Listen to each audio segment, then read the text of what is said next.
Assalamualaikum. Selamat pagi Pak, silakan duduk. Waalaikumsalam. Silakan dok.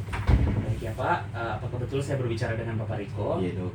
Baik, perkenalkan nama saya Dr. Mukhlis yang kebetulan jaga di klinik pada hari ini ya Pak.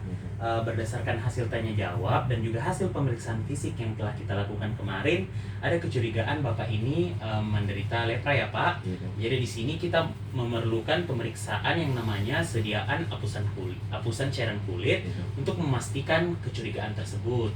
Nah, nanti saya akan menggunakan scalpel atau pisau bedah untuk mungkin melakukan sayatan kecil di bagian telinga Bapak yang ada lukanya ya Pak. Iya dok. Tapi tenang saja Pak, ini prosesnya sangat aman, saya sudah sering melakukannya Pak. Adapun segala informasi yang saya dapatkan hari ini, kita akan jamin kerahasiaannya ya Pak, sesuai kode etik kedokteran. Iya dok. Bapak berhak untuk menolak, namun saya sangat mengharapkan kerjasama Bapak ya Pak, Iya. agar kita dapat sama-sama mengetahui penyakit Bapak dan memberikan terapi yang tepat. Iya dok. Bagaimana Pak? Apakah Bapak bersedia? Sedih dok. Baik ya Pak, mungkin Bapak bisa duduk dulu di kursi pemeriksaan sambil saya mempersiapkan alat dan bahannya terlebih dahulu.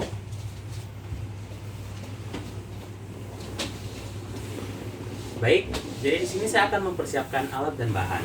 Adapun alat dan bahan yang kita perlukan di sini ada kapas alkohol, kemudian ada scalpel, lampu spiritus, sabun cuci tangan, alkohol 70%, baskom dengan larutan lisol 5%, antiseptik, kasa, kemudian spidol permanen, handscoon, kemudian kaca objek, setelah itu tempat sampah medis dan juga tempat sampah non medis. Baik, jadi pertama-tama yang akan kita lakukan, kita pastikan kaca objek ini bersih. Apabila belum bersih, maka kita bersihkan terlebih dahulu. Setelah itu, pada bagian belakang dari kaca objek, kita akan menuliskan identitas pasien dan juga nomor registrasi menggunakan spidol permanen.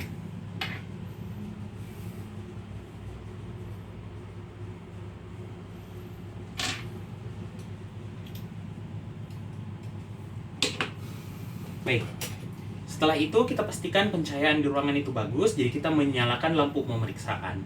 Nah, setelah itu saya akan mencuci tangan terlebih dahulu. Kita gunakan sabun cuci tangan maksud saya, kemudian kita nyalakan keran, lakukan cuci tangan.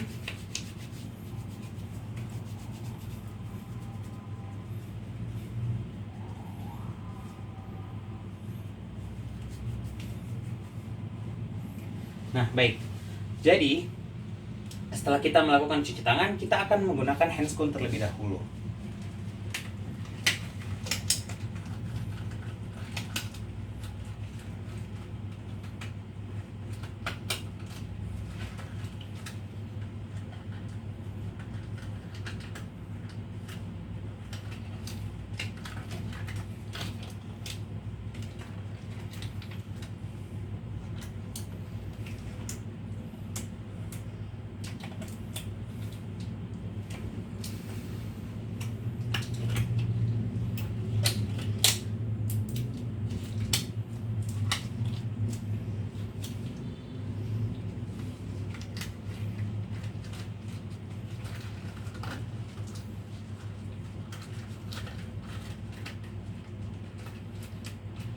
Mohon maaf karena handscoonnya terlalu kecil, jadi untuk pemasangannya sendiri memerlukan waktu.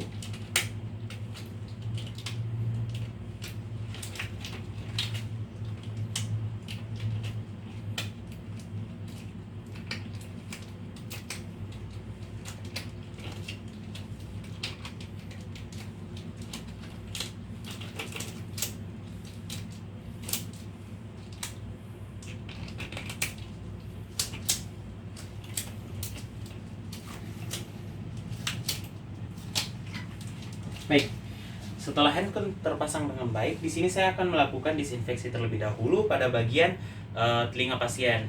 Nah, di sini kita memilih letak. Kenapa saya memilih telinga pasien? Karena di telinga itu terdapat lesi yang mencurigakan. Nah, di sini saya akan mengambil kapas alkohol. Kemudian kita akan melakukan disinfeksi terlebih dahulu. Permisi ya Pak, Abe. Nah, kita melakukan disinfeksi dari dalam keluar. Kemudian kita buang ke tempat sampah. Nah, setelah itu di sini saya akan melakukan fiksasi dengan menggunakan 2 jari sampai telinga pasien itu cuping telinganya agak pucat. Kemudian setelah itu saya akan mengambil scalpel.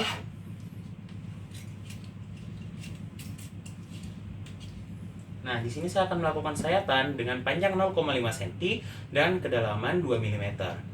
Tarik Pak. Tarik. Nah, di sini kita akan memutar skalpel ke arah 90 derajat sambil mengerok bagian sisi dan dasar dari luka sampai bubur-bubur dari epidermis dan dermis itu keluar dan melekat pada skalpel. Kemudian bahan pemeriksaan tersebut akan kita tuangkan ke kaca objek. Kita tuangkan secara merata. Kemudian kita akan rendam ke larutan lisol. Nah, setelah itu sambil memfiksasi telinga pasien, kita juga akan mengambil kapas alkohol. Kemudian, tadi Pak. Nah, kita akan memasangkan plester. Tadi Pak.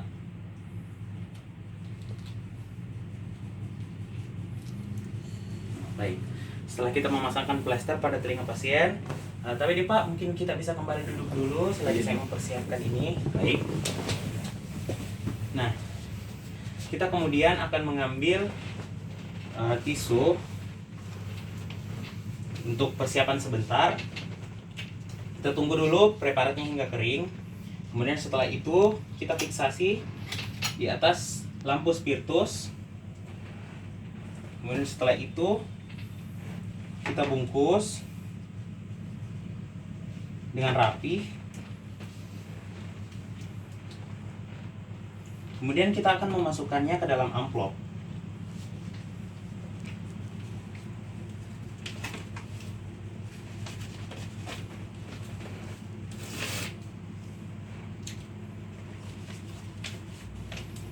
Baik.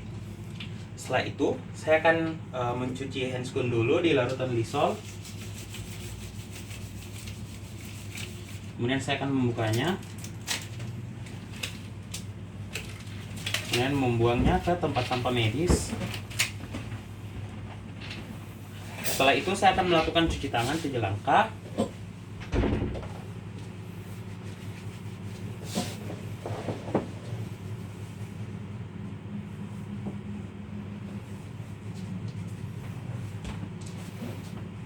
Kemudian kita lap menggunakan tisu kering dan kita buang ke tempat sampah.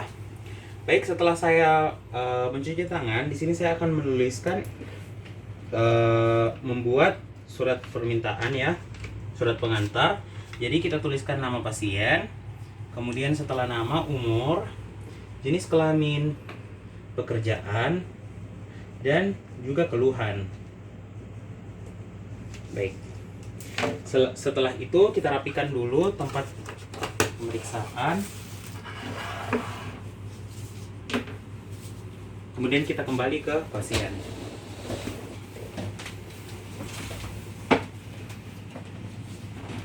Baik ya Bapak Riko, jadi kita telah berhasil melakukan pengambilan sampel cairan kulit. Nanti hasil ini akan dikirimkan ke lab dan nanti mungkin dalam beberapa hari hasilnya akan keluar ya Pak. Kalau misalnya nanti hasilnya sudah keluar, Bapak akan dikabari dan Bapak kembali lagi ya ke saya supaya saya bisa memberikan terapi yang tepat. Sejauh ini Bapak, apakah ada yang Bapak mau tanyakan? Tidak ada. Tidak ada ya. Baik Bapak Riko, terima kasih banyak ya Bapak atas kerjasamanya. Semoga cepat sembuh Pak. Terima kasih banyak Pak.